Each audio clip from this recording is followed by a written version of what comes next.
안녕하세요. 네. 한 주간도 평안하고 행복한 한 주를 보내셨나요? 네. 네. 바울 요번부터 이제 3기가 이제 새로운 교과를 시작하는데요. 바울의 고린도 사역입니다. 내용을 한번 보셨을 거라고 생각이 들어요. 참 이 내용을 통해서 저도 참 큰 위로를 받았는데 이번 교과를 통해서도 여러분도 하나님의 그 마음이 우리의 마음속 깊이 스며들었으면 좋겠습니다. 주제 성경절 한번 다 같이 읽겠습니다. 시작. 밤에 주께서 환상 가운데 바울에게 말씀하시되 두려워하지 말며 침묵하지 말고 말하라. 내가 너와 함께 있음에 어떤 사람도 너를 대적하여 해롭게 할 자가 없을 것이니 이는 이 성중에 내 백성이 많음이라 하시더라. 저는 누구에게나 이 상황과 같은 일이 있을 거라고 저는 생각이 듭니다. 뭐 일이나 관계나 어떠한 이런 신앙에도요. 내가 여기까지인가 보다라고 내 짐을 내려놓고 싶을 때가 분명히 있습니다. 저도 마찬가지예요. 누구나 그렇습니다. 나도 이렇게 잘하고 있다고 이렇게 생각하고 있었는데 어느 순간 보니까 이 문이 닫히고 내가 애써 이렇게 앞에 나가서 두드리는 곳마다 이 거절이 들어오고 또 마음이 내 한편에는 그만하자, 그만하자. 그런 소리가 들려올 때가 있습니다. 어쩌면 지금 이 순간 누군가의 그 마음에도요. 이렇게 바울이 짐을 싸는 모습처럼 내 마음속에 또 이렇게 짐을 싸고 있는 분들이 있을 거라고 저는 생각이 듭니다. 오늘 저는요. 그런 우리에게 이번 교과를 통해서 하나님께서 주시고자 하는 한 장면을 얘기하고자 합니다.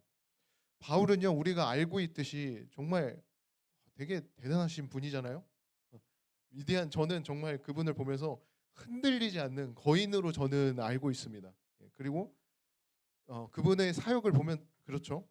고린도에서도 보면요. 우리가 알듯이 그분의 그 여정을 한번 따라가 보면요. 베레아에서 이런 거센 그러니까 반대를 만나서 이렇게 쫓기듯이 아테네로 갔고 그리고 아테네에서 이 철학자들에게 이 복음을 또 전했지만은 반응이 있었을까요? 반응이 전혀 없었습니다. 그래서 도착한 곳이 이제 고린도입니다. 그곳은요 이제 무역의 중심지였어요. 네. 그렇지만은 거기에는요 우상 숭배가 굉장히 많이 있었습니다. 거기는 우상 숭배가 있다 보니까 굉장히 방탕으로 유명한 곳이에요. 네.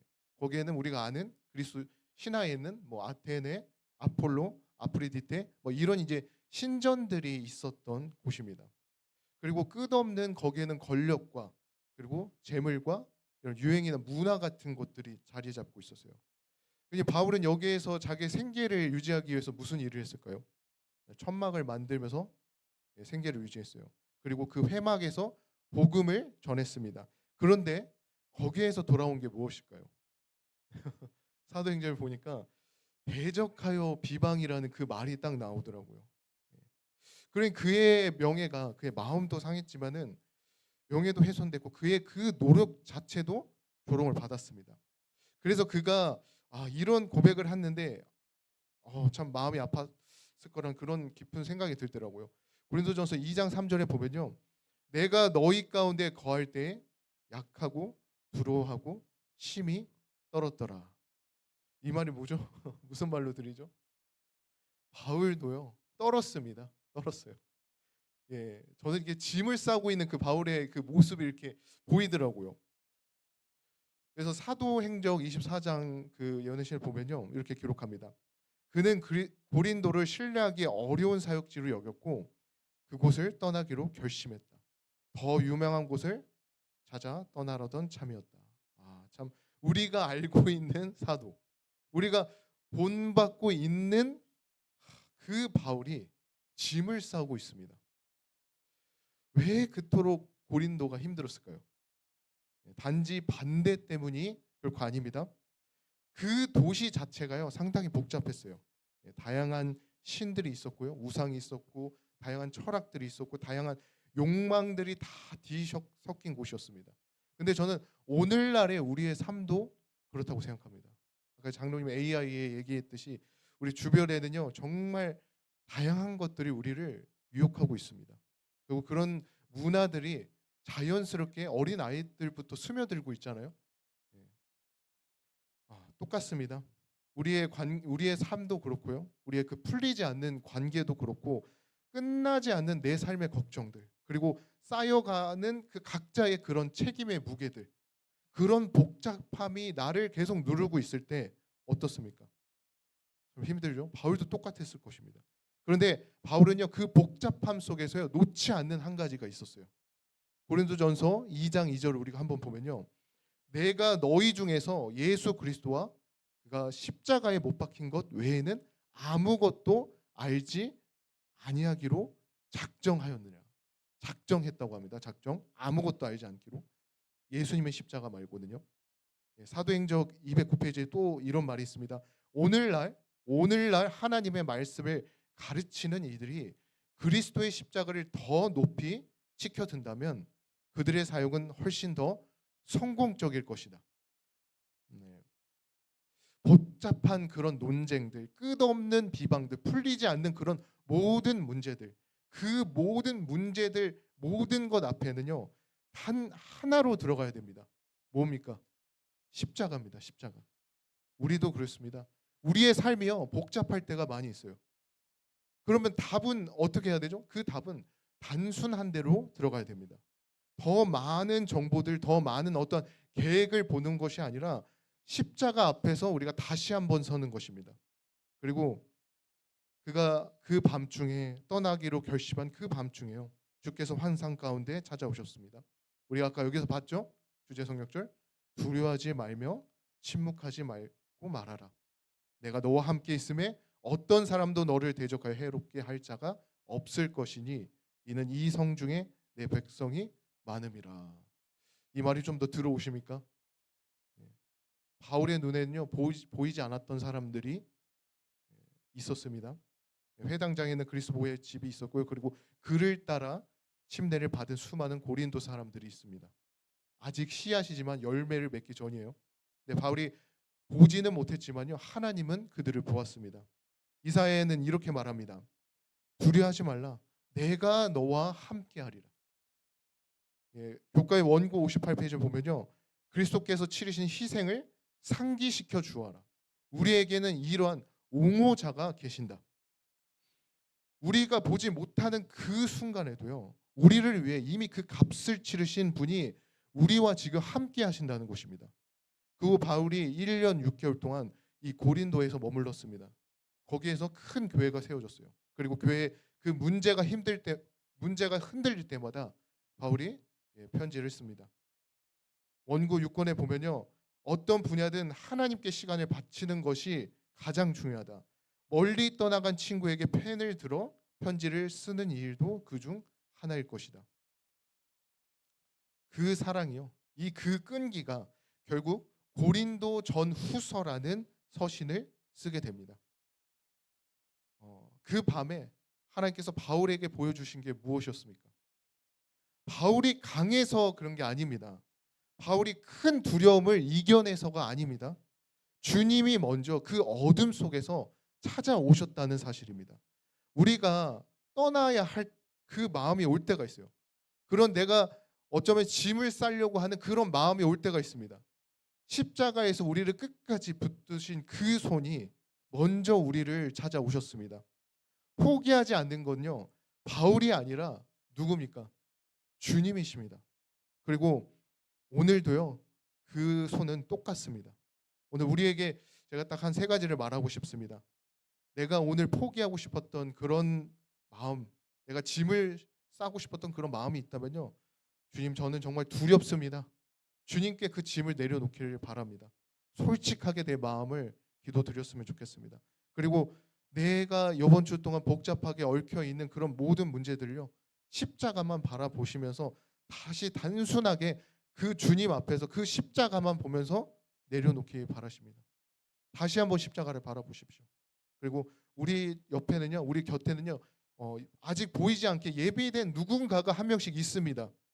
그들에게 짧은 안부의 말, 사랑의 말, 그리고 연락, 뭐 이렇게 문자를 보내든 그분들에게 한 번이라도 관심과 사랑을 주었으면 좋겠습니다.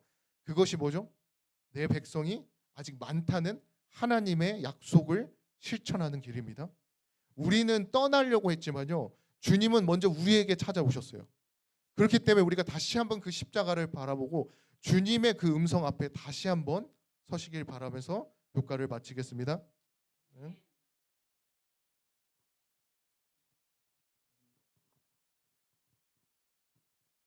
안녕하세요. 반갑습니다. 한 주 잘 보내셨습니까?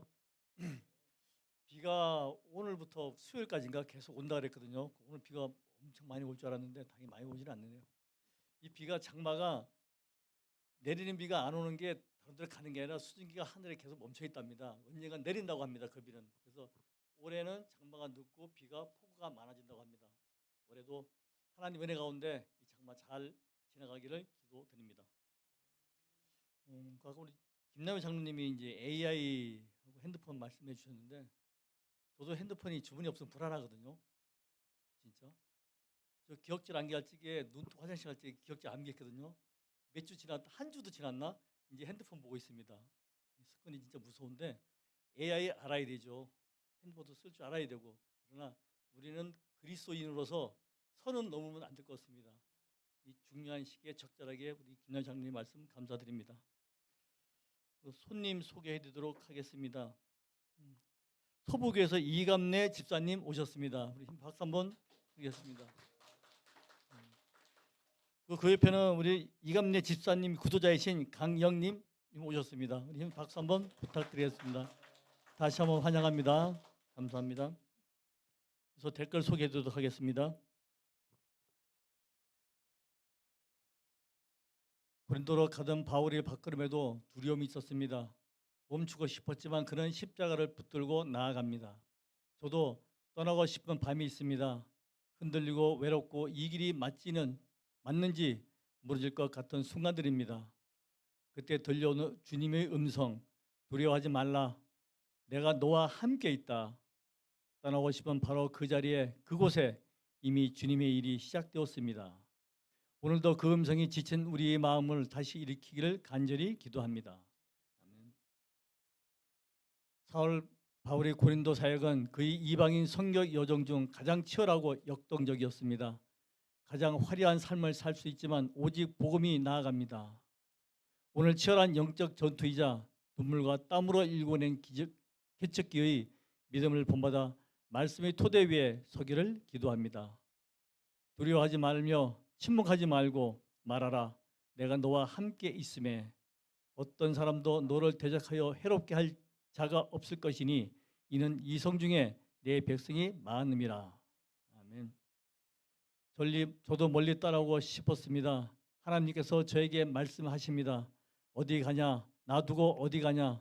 혼자 가지 말고 나랑 같이 가자고. 저도 두려움이 없어졌습니다. 하나님 감사합니다. 아멘. 바울은 생각하기를 고린도는 전망이 있는 사역지 아니라고 말씀하셨지만 여호와께서 꿈에 나타나셔서 두려워하지 말고 그곳에 담대히 전하고 용기를 주셨습니다. 하나님의 방향으로 가고자 한다면 하나님께서는 그분의 섭리와 말씀으로 저희가 가야 할 방향을 말씀해 주시고 그 길을 열어주시기도 하고 받으십니다. 앞으로 저희 가정이 그 섭리와 계획을 의지하고 나아갈 수 있도록 인도하여 주시옵소서. 아멘. 감사합니다. 오늘도 댓글 달아주신 분 다시 한번 감사드립니다. 우리 전도사님 기도해 주시겠습니다. 사랑 많으심 아버지 하나님, 오늘도 이 자리에 우리 성도님들을 불러 모아주시고 예배 함께하게 해주셔서 감사합니다. 주님, 우리 중에는 분명 조용히 짐을 싸고 있는 성도님들이 있습니다. 바울이 고린도에서 약하고 두려워했고 떨었던 그 밤처럼 지쳐서 더 이상 말할 힘이 없었던 그 성도님들의 그 마음을 다시 한번 기억해 주시옵소서. 오랜 기도에도 길이 보이지 않았던 그 마음을, 또한 관계와 걱정과 자녀의 일로 떨고 있던 이들의 마음을 더 이상 주님 포기하지 말며 침묵하지 말라는 그 음성으로 그들에게 다시 한번 들려 주시옵소서. 주님, 우리 송정교회의 모든 그런 복잡한 문제들 앞에서도 더 많은 말이 아니라 단순히 십자가로 돌아가게 해 주시옵소서. 오늘도 우리의 힘이 아니라 주님이 먼저 찾아오시는 그 사랑 앞에 붙들어 주시고 이 한 주간도 두려워하지 않고 주님이 함께 하심을 믿음으로 살아가게 해 주시기를 예수 그리스도 이름으로 간절히 기도드립니다. 네, 경배와 찬양 있겠습니다.